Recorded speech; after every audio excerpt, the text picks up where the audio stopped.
Venimos de celebrar una semana particularísima de la fe, en la cual se unen dos celebraciones que contienen como el anuncio esencial de lo que creemos, la celebración y la solemnidad de todos los santos y la conmemoración de los fieles difuntos, nuestro propio santoral.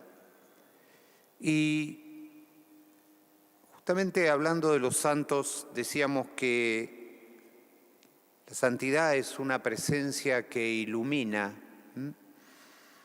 Y recuerdo los versos de una canción de Joaquín Sabina, que muchas veces les he compartido, que es Calle Melancolía, que no es sino una especie de oda a la depresión, todo lo que significa vivir en depresión.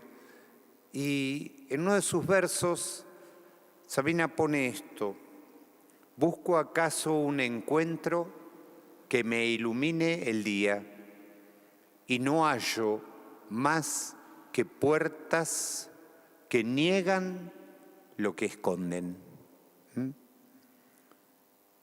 Hay una palabra que se ha integrado a nuestro idioma y a nuestra cultura, que es la palabra selfie.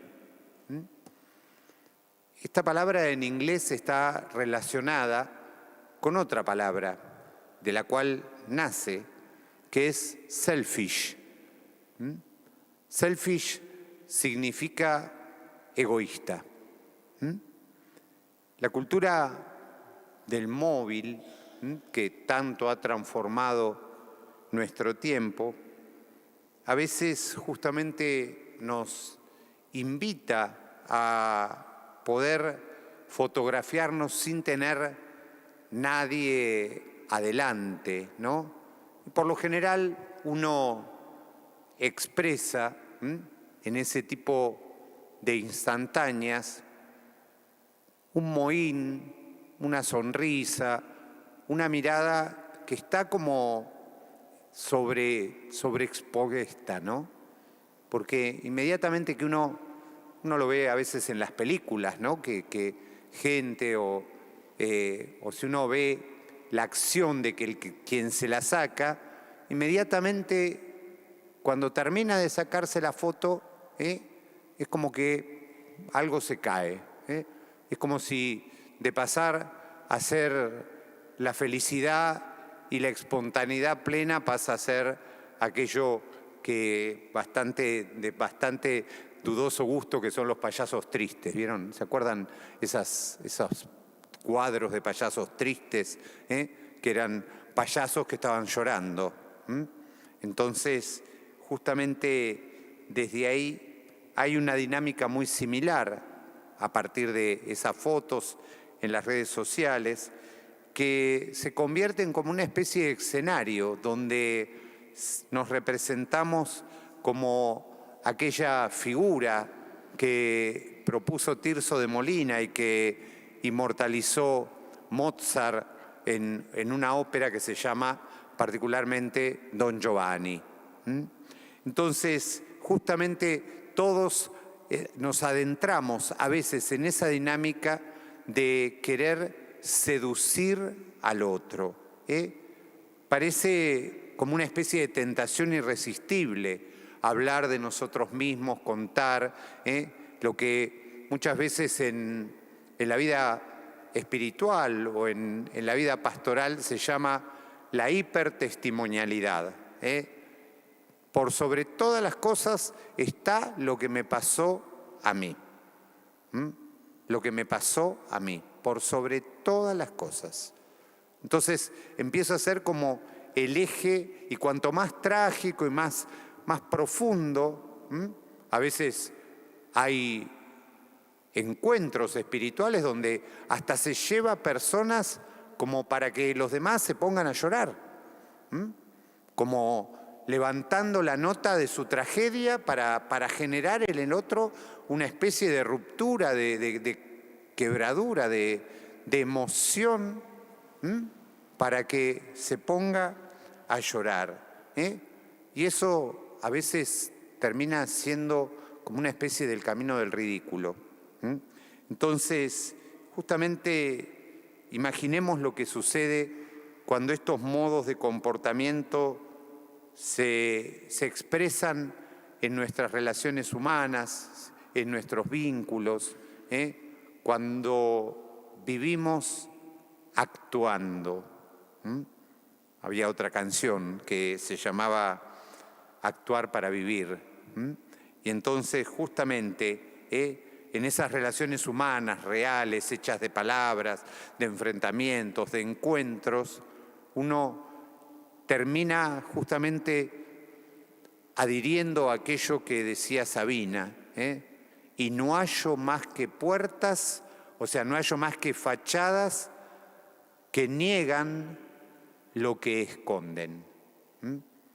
Ahí está la clave de lo que el Evangelio nos dice hoy, porque justamente aunque los métodos cambien, nos damos cuenta que hay algo que es siempre la misma dinámica. Los escribas y los fariseos que hoy describe Jesús son aquellos que hoy se transforman en los seductores y en los narcisistas, en la seducción y en el narcisismo. ¿Por qué? Porque se presentan, precisamente nos lo presenta Jesús como aquellos que dicen pero no hacen.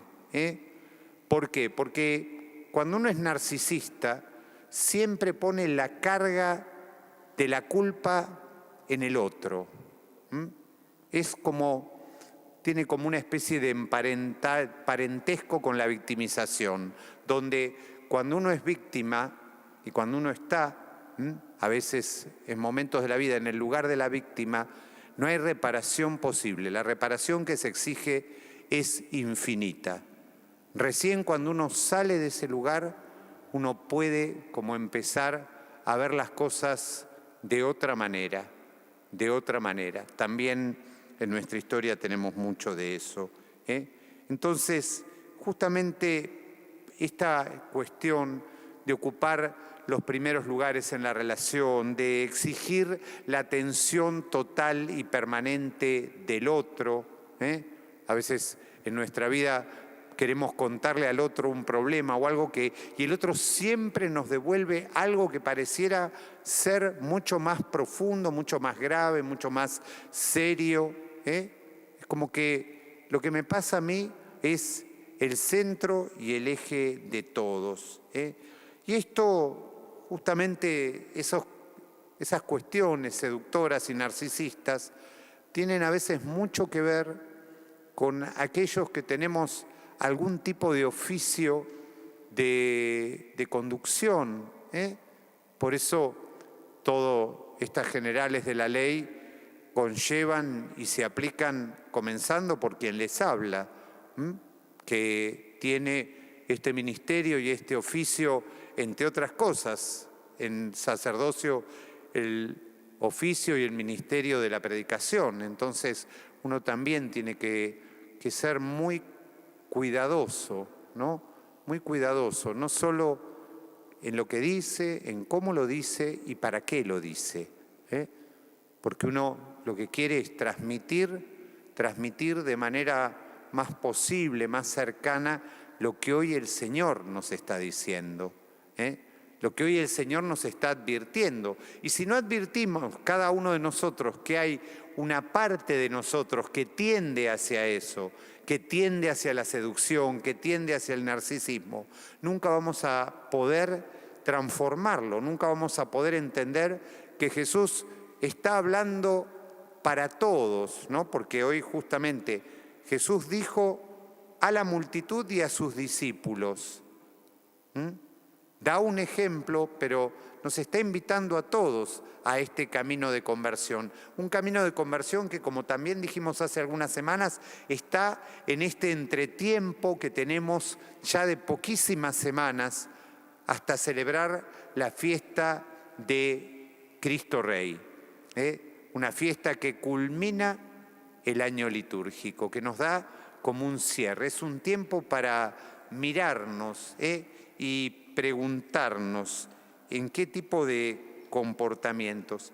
Y ante estos comportamientos de la seducción y el narcisismo, Jesús nos da dos claves, dos antídotos, que son el servicio y la humildad. Dos cuestiones que tienen que ver justamente con descentrar nuestra vida. Siempre tenemos que preguntarnos en nuestra vida, en nuestras cosas, en nuestros grupos de tarea, de trabajo, todo, si estamos sirviendo, no solo si somos útiles, si estamos sirviendo, si estamos realmente entregando algo para que el otro también tenga una respuesta, o si lo estamos utilizando.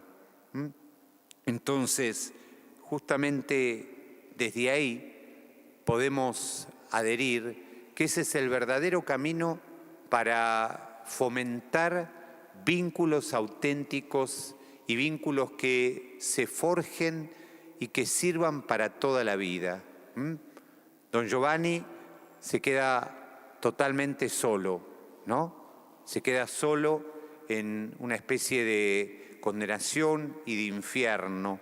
Y al final de la ópera hay una moraleja que la cantan aquellos que han sido víctimas del personaje. Y ellos dicen y nos invitan como a repetir alegremente la antiquísima canción. Este es el fin de aquel que hizo las cosas mal. Como una especie de aprendizaje existencial.